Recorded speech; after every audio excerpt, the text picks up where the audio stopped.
और अब आज सबसे पहले बुलेटिन में बात करेंगे बीजेपी के नए प्लान की। जी हां, लखनऊ से सूत्रों से बड़ी खबर है। 2027 के लिए बीजेपी ने एक विशेष प्लान तैयार किया है। जो हारी हुई सीटें हैं उन पर बीजेपी फोकस कर रही है। सूत्र ये बता रहे हैं हारी हुई सीटों को लेकर 5 कैटेगरी में इन्हें बांटा गया है। दूसरे नंबर की सीट को ए कैटेगरी में रखा गया है। इसके अलावा ए सीटों पर अभी से पन्ना प्रमुख सक्रिय हो गए हैं। तीसरे नंबर की सीट को बी कैटेगरी में रखा गया है। बी सीट पर प्रत्याशियों की लिस्ट तैयार हो रही है। बी सीट पर लगातार बैठक करेंगे पदाधिकारी। इसके साथ विपक्ष के दबदबे वाली सीट सी कैटेगरी में यानी कि सी सीट पर केंद्रीय पदाधिकारी सक्रिय रहने वाले हैं। डी कैटेगरी में उपचुनाव में जीत वाली सीटें होंगी। यहाँ उपचुनाव में लगे पदाधिकारी एक्टिव रहने वाले हैं। ई कैटेगरी में सहयोगियों की हार वाली सीटें रहने वाली हैं। ई कैटेगरी सीट पर बड़े पदाधिकारी सक्रिय रहेंगे। इसके अलावा सहयोगी दल के साथ जीतने की कोशिश भी होगी। तो ये बता दें आपको, बीजेपी का ABCDA प्लान तैयार हो चुका है। हारी हुई सीटों को 5 कैटेगरी में बांट दिया गया है और उसी के मुताबिक अब 2027 की तैयारी बीजेपी ने शुरू कर दी है। तो दूसरे नंबर की सीट को ए कैटेगरी में रखा गया है। जो हारी हुई सीटें हैं वो भी हम आपको बता रहे हैं। चौर्थावाल, नजीबाबाद, नगीना, सिरसागंज, ये तमाम वो सीटें जो कि कैटेगरी वाइज बांटी गई हैं। चांदपुर, नूरपुर, बिलारी, करहल, गुन्नौर, इन सीटों पर फोकस है। अमरोहा, सरदना, किठौर, लखनऊ। ये बता दें आपको, बीजेपी जो है वो पहले से ही प्लानिंग के लिए मशहूर है, यानी कि जानी जाती है सिस्टमिक तरीके से चीजें करने के लिए। और एक बार फिर बीजेपी ने अब 2027 की तैयारी 2025 से ही शुरू कर दी है ताकि फिर जीत का स्वाद जो है वो चखा जा सके। और इसी के लिए एक नया प्लान जो है वो सामने निकल कर रहा है। बीजेपी का ये ABCD प्लान, जिसके तहत बीजेपी सीटों पर फोकस कर रही है। हारी हुई जो सीटें हैं उन पर फोकस किया जा रहा है। उपचुनाव में जिस सीटें हारी गई हैं, जो सीटें जीती गई हैं, उन पर भी फोकस है। यहाँ पर सहयोगी दलों की जो सीटें हैं उन पर भी फोकस किया जा रहा है। कुल मिलाकर सीटों पर फोकस है, यानी कि यह सुनिश्चित किया जा रहा है कि किसी भी तरीके से कोई सीट जो है वो जाने ना पाए, उस पर फोकस रहे। विशाल इस वक्त हमारे साथ ज्यादा जानकारी के साथ जुड़ चुके हैं। विशाल का हम सीधे जरा रुक कर लेते हैं। विशाल, बीजेपी अपनी प्लानिंग और स्ट्रेटजी के लिए पहले से ही जानी जाती है और एक बार फिर से कहा जाए तो प्लानिंग स्ट्रेटजी नई सामने निकल के आई, जिसके तहत ABCD कैटेगरी में जो है वो बांट दिया गया। उसी के हिसाब से अब सीटों पर काम किया जा रहा है हारी हुई। देखिए, बिल्कुल बीजेपी ने ये पूरी प्लानिंग की है और 5 कैटेगरी में इन सीटों को बांटा है और इसी पर अब जो है पूरा होमवर्क किया जा रहा है। और चूंकि ये वो सीटें हैं जो 2022 के विधानसभा चुनाव में या तो बीजेपी जीत नहीं पाई थी और इसके साथ साथ मार्जिन जो है बहुत ज़्यादा था इन सीटों पर हार का। इसके साथ साथ सहयोगी दल उनके नहीं जीत पाए थे और जो कांग्रेस और समाजवादी पार्टी के बाहुल्य इलाके हैं वहाँ पर ये सीटें हैं। तो इन सब तमाम सीटों पर होमवर्क शुरू कर दिया है। चूँकि एक तरफ जहाँ आज कांग्रेस जो है वो भागीदारी सम्मेलन कराई जा रही है, तो वहीं दूसरी तरफ समाजवादी पार्टी भी लगातार PDA पर फोकस कर रही है और इसीलिए शायद जो है बीजेपी ने अपना बहुत ज़्यादा होमवर्क शुरू कर दिया अभी से। हालांकि अभी वक्त है चुनाव में, लेकिन 2027 को लेकर जहाँ एक तरफ विधायकों का रिपोर्ट कार्ड तैयार किया जा रहा है, तो वहीं दूसरी तरफ इन सीटों का भी जो है पूरा आकलन करने के लिए पूरी बाकायदा कैटेगरी तय कर दी गई है। तो इसके आधार पर बीजेपी अपना फोकस कर रही है। क्योंकि अगर हम बात करें तो अगर उत्तर प्रदेश में जो तमाम जो विपक्षी दल हैं, चाहे वो कांग्रेस हो, समाजवादी पार्टी हो या बसपा हो, हर कोई जो है अपनी तैयारियों में जुटा हुआ है। और कांग्रेस की भी अगर हम बात करते हैं तो अभी हाल में ही उनकी जो जिला अध्यक्षों की थी वो सामने आई थी। इसके साथ साथ लगातार जो है वो उनके सम्मेलन हो रहे हैं और अकेले जो है पूरी समाजवादी पार्टी को अलग रखकर भी अकेले जो है कांग्रेस अपनी तैयारी कर रही है ताकि अगर 2027 में गठबंधन जैसी स्थिति ना बने तो अकेले लड़ने में सक्षम हो सके कांग्रेस उत्तर प्रदेश में। तो इन सब तमाम समीकरणों पर भी तैयारी कर रही है। तो वहीं बीजेपी भी ये जानती है कि जो सीटें हारी है बीजेपी 2022 में, उनको जीतना बेहद मुश्किल है और इसीलिए शायद अभी से ही उसकी पूरी तैयारी बीजेपी कर रही है। और समाजवादी पार्टी चूंकि लगातार PDA कार्ड खेल रही है, तो ऐसे में उन सीटों पर अभी से ही अगर अपना स्थायित्व कायम करना है तो सीधे तौर पर उस पर होमवर्क करना पड़ेगा। बूथ प्रमुख जो हैं या पन्ना प्रमुख जो हैं उन पर जो है फोकस करना पड़ेगा। उनके यहाँ जो तमाम जो स्थितियाँ हैं, कौन प्रत्याशी हो सकता है, सहयोगी दल जो सीट हारे थे वहाँ पर क्या हो सकता है, जो उपचुनाव में सीटें जीत गए थे लेकिन 2022 में हार गए थे वहाँ पर अभी मौजूदा समीकरण क्या, इन सब चीज़ों का पूरा एक एक चीज़ का आकलन जो है वो बीजेपी कर रही है। बिल्कुल विशाल, सीधे तौर पर ये कह सकते हैं कि अभी से तैयारियां जो है वो शुरू हो चुकी हैं। हमारे साथ 2 खास मेहमान हैं। प्रवक्ता हैं कांग्रेस के सचिन रावत जी, बहुत स्वागत है आपका। इसके साथ ही दीपक सोनकर साहब भी हमारे साथ जुड़ चुके हैं, प्रवक्ता है बीजेपी की। बहुत स्वागत दीपक जी आपका भी। दीपक जी, सबसे पहला सवाल आपसे ही, बीजेपी की तैयारियां अभी से शुरू हो गई हैं, OBC पर भी फोकस किया जा रहा है, पिछड़ा वर्ग पर फोकस किया जा रहा है और कैटेगरी भी आप लोगों ने डिवाइड कर दी है ताकि सीटों पर फोकस रहे।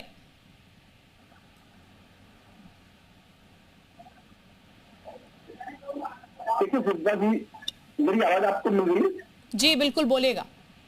देखिए शिल्पा जी, भारतीय जनता पार्टी तो हमेशा से चुनावी मूड और चुनावी तैयारी की मूड में रहती है और लगातार संगठन के कार्यक्रम, संगठन की योजनाएं, संगठन की रचना, संगठन की कार्य पद्धति, कैसे कार्यकर्ताओं तक जाए और कार्यकर्ता कैसे उस चुनाव की प्रक्रिया को पूर्ण कर सके, कैसे बूथ मजबूत हो सके, कैसे पन्ना प्रमुख मजबूत हो सके, कभी मंडल मजबूत हो सके, इसको लेकर के लगातार कार्यक्रम और लगातार सेक्टर बनते रहते हैं। और जिस तरीके से आज भारतीय जनता पार्टी ने जो लक्ष्य लेकर के निर्धारित करने का कार्य करते हैं, वो लगातार लक्ष्य में निर्धारित होता है।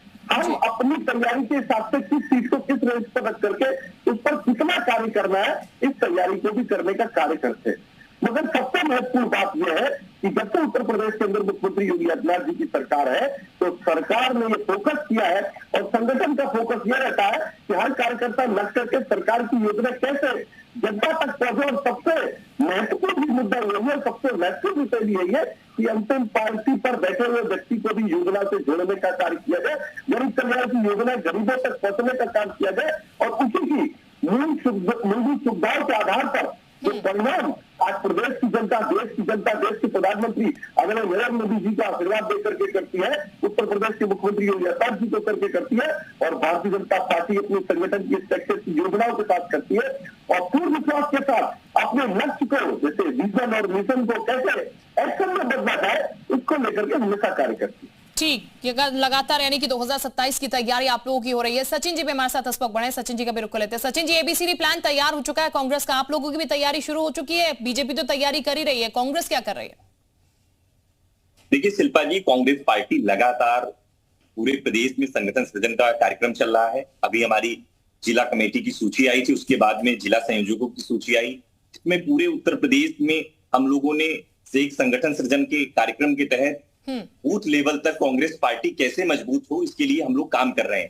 क्योंकि 2027 का चुनाव बड़ा ही महत्वपूर्ण चुनाव और आज हमारा भागीदारी न्याय सम्मेलन होने जा रहा है, जो हमारा पिछड़ा वर्ग डिपार्टमेंट है वो करने जा रहा है, जिसमें जो है हम लोग 1 महीने का ये पूरा मास्टर प्लान है, जिसमें यात्राएं करेंगे, विश्वविद्यालय में हम लोग जाएंगे, छात्रों से मिलेंगे, ओबीसी छात्रों से, क्योंकि जाति जनगणना की बात जो श्री राहुल गांधी जी कर रहे थे, प्रधानमंत्री और केंद्र सरकार को झुकना पड़ा, जाति जनगणना कराने की बात उनको करनी पड़ी, लेकिन जाति जनगणना जो है वो ठंडे बस्ते में ना रह पाए, इसके लिए हम लोग पिछड़े वर्ग के बीजेपी तो लगातार ये आरोप लगाती है कि कांग्रेस भी जातीय जनगणना कर सकती थी। अब चूंकि बीजेपी ने जातीय जनगणना कराने की बात कह दी तो कांग्रेस उसको अपने पाले में लेने की कोशिश कर रही है। बीजेपी तो ये आरोप लगाती है आप लोगों पर।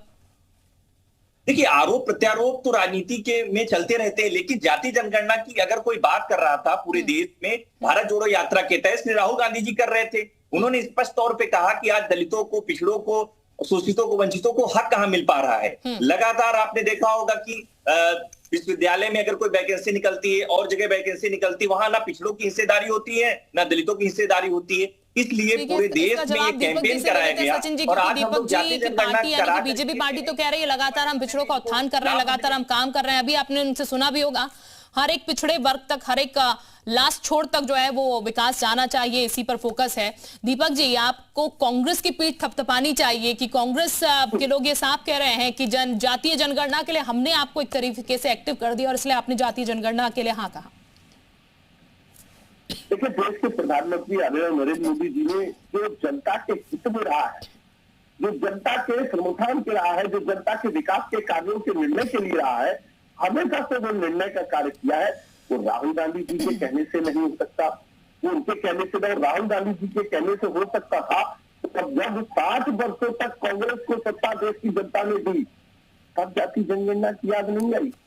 और आज जो भागीदार बने, हर वर्ग का नेतृत्व करने की बात आ रही है, जब 60 वर्षों तक कांग्रेस रही, सचिन भाई आप ये बता दीजिए कि कितने ओबीसी समाज के लोगों को नेतृत्व दे दिया, कितने दलित समाज के लोगों के लिए योजना चला दी, कहीं किसी प्रकार के कोई आयाम नहीं, कहीं किसी प्रकार के नहीं। और यही वही कांग्रेस पार्टी है जिसने सबसे ज्यादा अगर बाबा साहब का अपमान किया हो तो वह कांग्रेस पार्टी ने किया हो। बाबा साहब को भारत रत्न देने से नकार किया हो, सदन में उनका अपमान किया हो, बाबा साहब की मूर्तियों को तोड़वाने का काम किया हो, ये वही कांग्रेस पार्टी है। इस बात को उत्तर प्रदेश की जनता जानती है कि जब सरकार में। ठीक है दीपक जी, सचिन जी जवाब देना चाह रहे हैं आपकी बात का, सुन लेते हैं उन्हें भी, बोलिएगा सचिन जी। देखिए शिल्पा जी, 2014 में प्रधानमंत्री मोदी जी गद्दी पे बैठे और उसके बाद लगातार 11 साल हो गए हैं सरकार को। मैं कहना चाहता हूं कि जाति जनगणना की बात हम लोगों ने की और तेलंगाना में हम लोगों ने सबसे पहले स्टेट में जाति जनगणना करा के दिखाई। हम लोगों ने हिमाचल में हम लोग जाति जनगणना करा रहे हैं। जहां जहां कांग्रेस पार्टी की सरकार है, हम लोग स्टेट में जाति जनगणना की रिपोर्ट केंद्र सरकार को भेज रहे हैं, लेकिन केंद्र सरकार की लापरवाही की वजह से अभी तक जाति जनगणना नहीं हो पाई।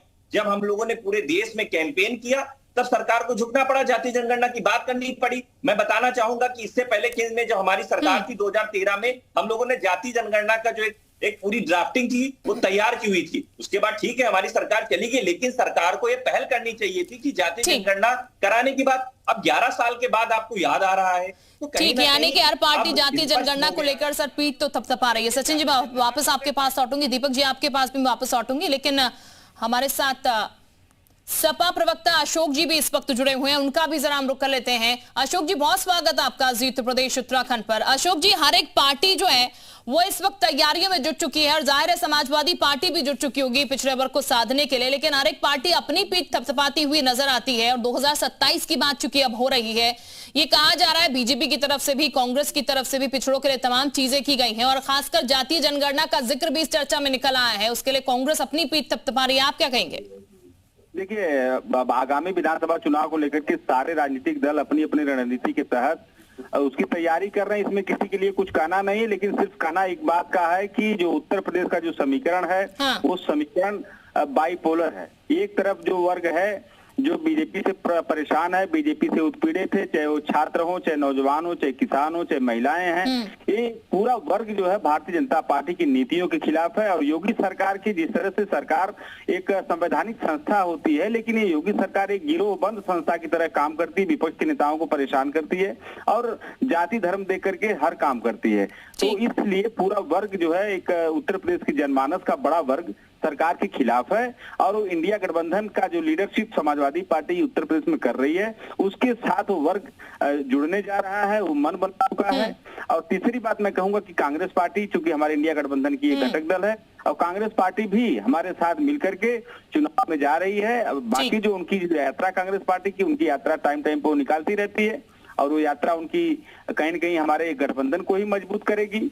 और भारतीय जनता पार्टी की जहां तक सवाल है, भारतीय जनता पार्टी के अंतिम दिनों की शुरुआत हो चुकी है। ठीक, बहुत शुक्रिया आपका। अंत दिनों की शुरुआत भारतीय जनता पार्टी की हो चुकी है। दीपक जी देखिए, अशोक साहब तो कह रहे हैं गिरोह बनाकर आप करते हैं, टारगेट जो है वो आप करते हैं यहाँ पर एक तरीके से विपक्षी पार्टी के जो लोग हैं उनके जो तमाम कार्यकर्ता हैं, क्या कहेंगे आप इस पर? मनसा जैसी फिर सोचे रहती, मैंने हमेशा से जो समाजवादी पार्टी का चरित्र रहा है, जो समाजवादी पार्टी का प्रतिबिंब रहा है, सत्ता में रह करके सत्ता में ना रह करके वोट बैंक की राजनीति के लिए जाति को समर्थन देना, जाति को बढ़ावा देना, एक धर्म के लिए इतना बढ़ावा देना कि कुछ हद तक गुजर जाना कि आपको चिंता फैजान की होगी, किसान की होगी, बेईमान की होगी, मगर राम गोपाल मिश्रा की नहीं होगी। आपको चिंता बेईमानों की, माफियाओं की, अपराधियों की हो गई, मगर मैनपुरी में जो दलित बेटी भारतीय जनता पार्टी। मैं वापस